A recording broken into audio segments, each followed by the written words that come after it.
Репрезентативната пауза на сениорската репрезентација, како и паузата поради настап на аматерската репрезентација на Македонија на турнир во Србија, направија второлигашите имаат густ распоред. Пред нив се 3 надпревари во 7 дена.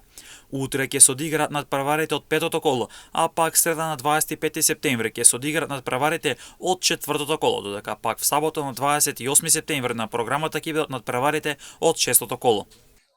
Искрено тешко ќе биде за нас, ние второлигашите, генерално сите имаме ростер броен, така да малце ни се набиен распоред, но што е тука, ние сме дојдени да дадеме све од себе, да тренираме, да работиме, па што ќе биде понатака, ќе видиме како ќе биде. За второлигашите ова ќе биде доста тежок период, бидејќи во многу краток период им се собира многу надпревари. Арсими утре ќе биде домаќин на Новоци. Во среда му следува гостување во Прилепка и Побода, а веќе в сабота на 28 септември ново гостување во Македонска Каменица кај екипата на Каменица Саса. Две далечни гостувања во многу краток период. Ваквиот распоред е повеќе тежок. Па реално ние сега се враќаме на првенствен надпревар, куп надпревар, што би се рекло, после 3 недели што немаме одиграно нити еден надпревар, поради обврските на репрезентацијата и на аматерската репрезентација. И сега тргнувајќи од денов, па наредните 9 дена играме 4 надпревари, сметајќи го и овој надпревар.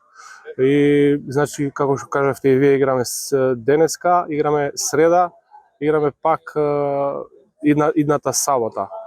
Идната недела и пак играме четвртиот надпревар. Значи тоа е навистина тежок распоред, особено за темпото во кое што се тренира во претежно во повеќето екипи од втората лига.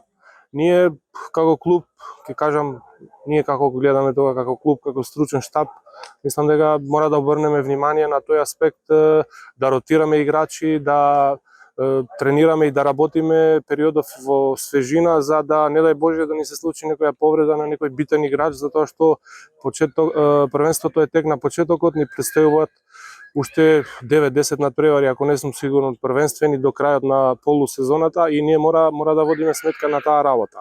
Мислам дека тука би сакал да испратам и порака до надлежните луѓе во федерацијата во понатамошниот период да се предвиди ситуацијата, затоа што навистина е тежок и исцрпен период за 10 дена 4 надпревари на ова ниво. Клубовите мораат да бидат крајно предпазливи, да ротираат играчи, да имаат свежина во своите редови и најважно да внимаваат да не им се повреди клучен играч, бидејќи е почеток на првенството. Ваквиот густ распоред ќе биде вистински предизвик за второлигашите за нивната подготвеност.